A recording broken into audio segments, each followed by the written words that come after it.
Armindo? Quem é Armindo Trevisan?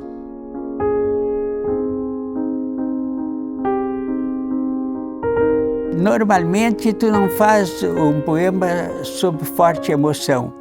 Tu faz um poema sobre profunda emoção.